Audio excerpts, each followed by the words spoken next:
Megan, and today I'm here to do my November wrap-up. I'm really excited about this month's wrap-up because I read so many books that I so thoroughly enjoyed this month, and I'm just excited to talk to you about them today. But before I get started, I did want to make a quick announcement, and that is that I'm doing Vlogmas over on my vlog channel. So if you're interested or if you're not subscribed, I will link the first video of Vlogmas down below, and you guys can watch and subscribe if you're interested in watching me every day for the month of December. But anyway, without further ado, let's just go ahead and jump into the wrap-up. The first book I finished this month was Carve the Mark by Veronica Roth. I've done a full non-spoiler review on this, so I'll be sure to link that down below as well if you're interested in more specific details. But this is Veronica Roth's newest book that's coming out in January 2017. I was really lucky to get an early copy of this to read, and I have to say, overall I really enjoyed this. This is Veronica Roth's science fiction debut. It's definitely not dystopian, and I feel like in just itself is something that appeals much more to me than something like Divergent ever did. This is a multi-perspective science fiction novel following Syra and Akos. They live on two different sides of the same planet with two different people who believe they should be having the entirety of the planet. There's a lot of political drama, political intrigue. It's kind of a complicated synopsis to describe, but there's elements of political intrigue, there are elements of like magic, there are elements of mysticism with oracles and fates and things like that. Overall, I thought this book was done pretty well. I did wish there was more world building. I thought it could help a lot because I was a little confused initially, especially in the beginning, but I felt like it got better, and in fact I found I really enjoyed the world, so I just wanted more of the world. Ultimately, I gave this book a 4 out of 5 stars. I think a lot of you guys will really enjoy it. The characters are definitely the best part of this series. They're very relatable and realistic and mature, and that's something I definitely enjoyed the most about this book. So yes, 4 out of 5 stars. Next is a book I'm currently absolutely obsessed with, and also I feel like it's super underrated in my humble opinion. I feel like it's gotten shafted on Goodreads reviews. It has like under a 4, which I just feel like shouldn't be the case. But anyway, it is Three Dark Crowns by Kendar Blake. Holy crap, this book was just so good. This plot and setting is just one of the most interesting things I have come across in YA in a long time. I mentioned previously this is about 3 sisters, 3 queens vying for the crown. They have to kill each other, which was how I understood it coming in. But the society and the world is so much more interesting than even just that. Basically, we're following an island that is a matriarchy, and every queen has a set of triplets, and when they have those sets of triplets, they basically lose their power. You know, they have to step down from the throne, and those 3 daughters are taken by each faction within this island to be trained to basically one day face off for each other for the crown. And when I say factions, there's literally 3 daughters because there are 3 factions within this island.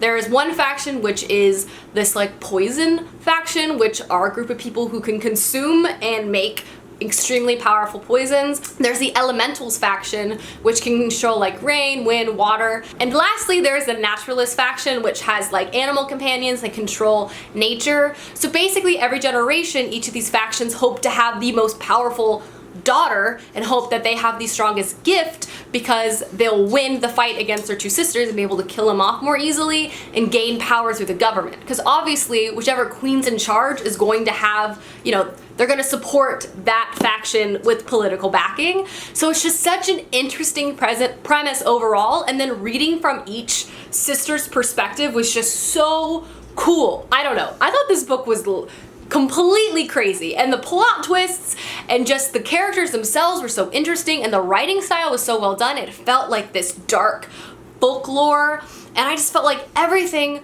was so interesting. I loved this story. I thought the matriarchy and the system was so interesting and cool, and overall I gave this book a 5 out of 5 stars. I can't wait for the next one. It's going to be crazy, and I just feel like this book is so underrated because it was freaking entertaining, let me tell you. It was good.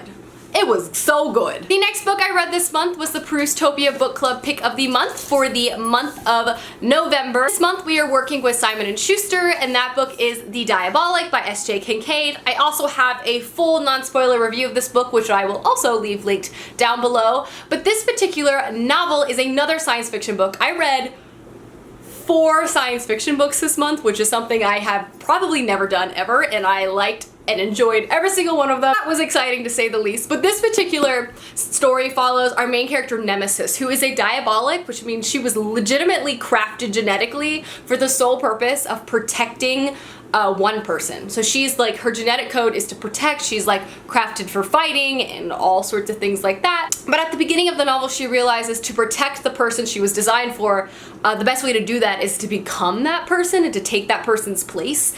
This particular novel is set in a scientific future with a regressed political society, meaning it's very conservative. They don't believe in science, but they rely on the science of generations past. It's very complex, and I feel like the strongest element of this book. But basically Nemesis has to go to this intergalactic council to protect the one that she cares most for, and it's just dramatic, it's delicious, it definitely has a lot of interesting elements, especially Nemesis trying to figure out what it means to be human and if she is in fact human herself. I really enjoyed this. I enjoyed the complex character exploration that it offered, and again, I mentioned previously, the actual setting and the government structure I thought was really clever too. It was like this 14th century futuristic sci-fi inspired government. It was like we were back in, you know, the medieval times, but you know, way in the future. It was really, really cool. So I ended up giving this book a 4 out of 5 stars. And again, Sasha's and I's live show is going to be tomorrow at 2 p.m. Central Time. So if you're interested, tune in. And the last 2 books I read this month go together and are currently like my 2 obsessions right now, and that is Illuminae and Gemina by Amy Kaufman and Jay Kristoff. I'm going to talk about each one by one, but they're the first 2 books in the Illuminae Chronicles, or Illuminae Files series, and holy crap, it was just so good. So the first one, Illuminae, is a novel that I've seen around forever. I mean, people have said they liked it. It's told in an unusual format, so it's actually a really quick read. It looks long, but you'll get through it really fast.